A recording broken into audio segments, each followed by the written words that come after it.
আমি তোমাদের একটু আগে দেখালাম যে কইটুকুটুকু কাঁঠাল।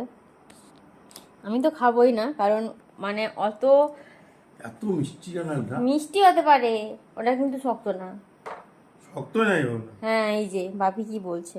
হ্যাঁ, আরে আমাদের কাছে যে কাঁঠাল দিত না, হ্যাঁ বড় হ্যাঁ কোষ হতো, এই বড় বড় কোষ। হ্যাঁ, এখন কি হয়েছে? কিন্তু আজকে দেখলাম একটা কাঁঠাল পেকে গেছে, মানে গ্যাস উঠছে দেখলাম টালির চালের কাছে।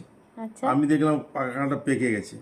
আমি পেড়ে সবাই আনলাম, বলেছিলাম আজকে ওটা। পেড়ে আনলাম, দিয়ে ভাঙি যে অদ্ভুত জিনিস, কাঁঠালের কোষগুলো দেখ কী কমেছে। মানে এরকম কোষ তো ফার্স্ট ওই গাছে বেরা হয়নি। আমি কিন্তু আজ পর্যন্ত দেখিনি।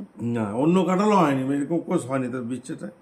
হ্যাঁ, এরকম আর কোষগুলো এইটুকু। হ্যাঁ, এটা 4-6টা জন করলে একটা হয়, অটোমেটিক হয়েছে আর কি। কী কারণে হয়েছে, কিন্তু মিষ্টি মিষ্টি প্রচুর।